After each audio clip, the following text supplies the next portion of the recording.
Hey lovelies, welcome to today's video. So this is something that I grew up eating. This is called chicken spaghetti. This brings me right back to my childhood. I absolutely loved eating this as a kid. It just brings me such sweet memories of my grandmother, who has now passed away, but I always think of her every time I make this, and also the crumb cake video that you guys should check out at the end. So I hope you guys enjoy this, and I'm gonna teach you step by step how to make this super flavorful, yummy Southern comfort dish. Let's get to it. So the first thing you're gonna wanna do for this yummy dish is you're gonna take some chicken breasts. These are chicken tenderloins. You can use chicken breast. You can use a rotisserie chicken, whatever you want. This is just what we have. This is what we're gonna use. So take a very sharp knife. See all this little extra little fat on here?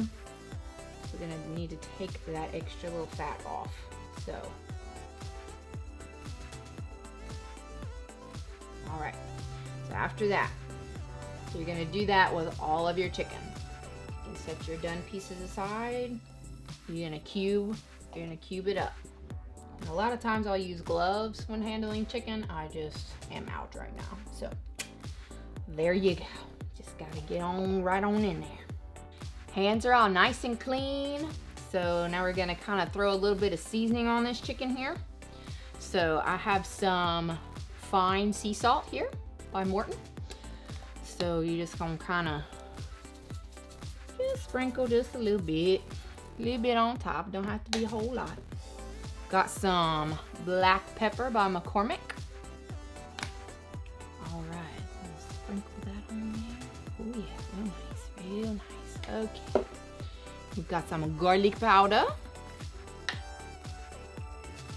Just a little bit, very lightly sprinkle this. And last but not least, onion powder. Just like you did the garlic, a little light sprinkling. Doesn't have to be a whole lot. Okay. So our next step is we're going to brown our chicken.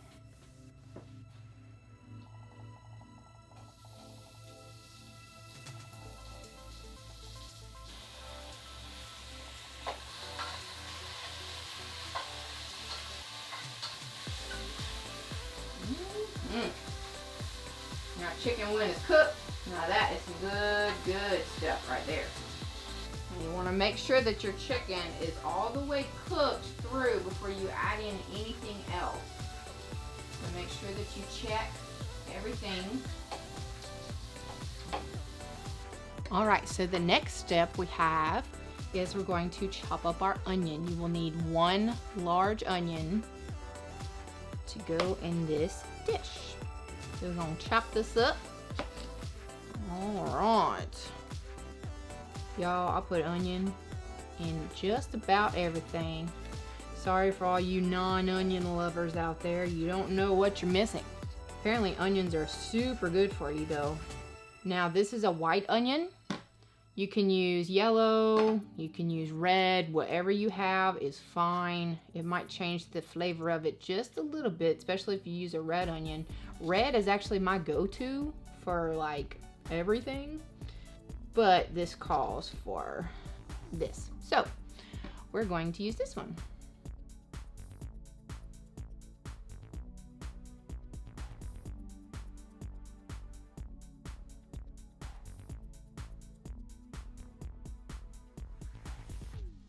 All right, almost done with our onions. It's a little time consuming, but oh man, the flavor that it gives your dish. Definitely want it for sure. Okay, so after you chop up your onion, now celery is optional. I like celery in it personally. I don't have any celery and my husband doesn't care for celery, so I don't have it. But I recommend it if you do like to eat cooked celery. It's very yummy. It gives it a nice flavor, a nice texture. You do want to add the celery. You would chop that up next, and just like regular chopped up, like you would put into a soup or a stew, anything like that. So after we're done with our onions, we're going to put this into our pan.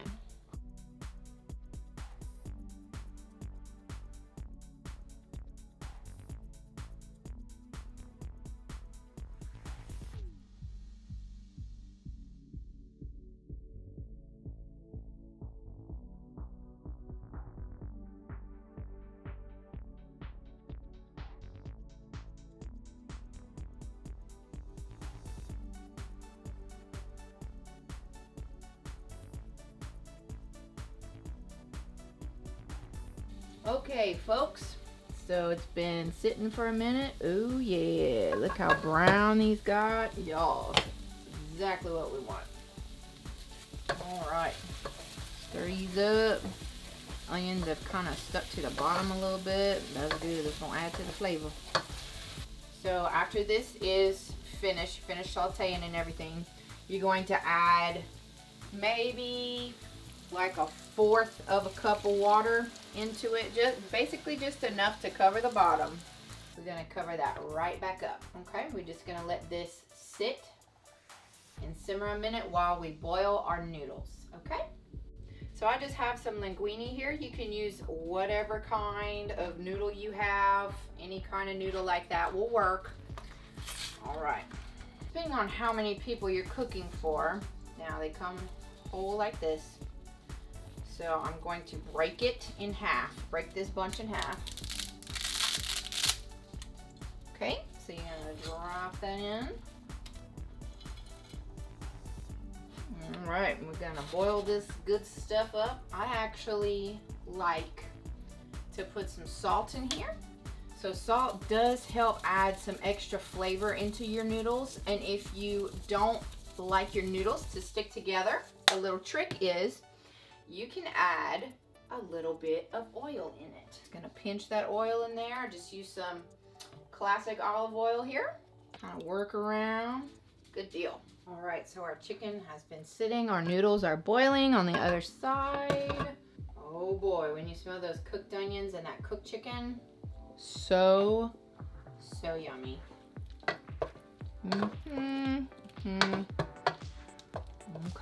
So after you cook down your onions and your chicken is ready. Okay, so the next thing you want to add into our yummy chicken spaghetti mixture is 2 cans of cream of mushroom soup. And next, you will need 2 10-ounce cans of cream of chicken. And last, but certainly not least, you need 2 10-ounce cans of condensed tomato soup. We're gonna go add these into our soup. Let's go. So right now I'm adding in the cream of mushroom soup. Next, you're gonna add in your cream of chicken. And last but not least, we have our yummy tomato soup. Add that in there. Oh yeah. Kind of looks like some mustard and some ketchup going on right here, huh? Definitely not, but. All right, so after we have our yummy soups in here, I'm gonna take our trusty wooden spoon. We're gonna stir it all up. Get all that chicken in there. It tastes so wonderful. Yeah, there we go. That's looking right. That's looking right. Good, good, good. Put our chicken and our onions in there. If you put celery, you'll have your celery in here. You put your celery in at the same time as you do your onions, and you let them get translucent. You just let them get a little soft, your onions. So, all right, you guys, our noodles are ready. All right, so you're gonna take your noodles and pour them on in. Oh man. So potatoes and noodles are my weakness. I could eat them every single day. I have no problem. That is one of the things I love. Some noodles and some taters. And guys, if you have any ideas about things you want to see me make, if it's baking or cooking, whatever, please leave me a comment down below. I would love to have some ideas. If you have a favorite food or whatever, if you're just curious about how to make it, I'll try my best. If there's ingredients that are available to me, I can sure try it. So you're gonna let this simmer for another 30 minutes. Alrighty guys, so the next thing you wanna add in, you're gonna add your curry powder. I'm gonna add 1 teaspoon leveled of curry powder. We have our curry in here, so you're gonna wanna stir that in here. Ooh, got a little escape in here on the side. So stir that in, make sure it's well mixed together. Oh, it smells wonderful. Next, you're gonna add in your salt and your pepper. So it's that same salt that we use, that fine sea salt from Morton. And it says salt and pepper to taste. So just kind of eyeball it. And you're gonna go in with your black pepper. And you're gonna eyeball that as well. I'll just do a nice little light coating on the top. All right, so you're gonna mix that well, and we're gonna let this simmer for another 30 minutes. Look how yummy this is, you guys. We just love it. It's so flavorful, just bursting with flavor. You serve it with French, like sliced French loaf, which is how we ate it, because it's really good. You just dip your bread in it. You can toast your bread if you like and butter it, but we just had it plain like this. And if you also would like, you could serve it with a side salad as well. Side salad and this go great together. Just want you guys to look how yummy. I cannot wait to eat this tonight. Thank you guys so much for coming back and being with me throughout this yummy journey. I hope you guys enjoyed this video. I will have links down below for these super cute plates and the bowls I was using earlier. Please subscribe and like if you haven't done it already, and please leave me a comment if you are wanting to try this yumminess out, if you enjoyed the video, and I can't wait to create more content for y'all. Thank y'all so much for coming back, and please follow me on my socials. I would love to have you as a friend. Let's hang out virtually. Let's do it. May God bless you. Go be lovely.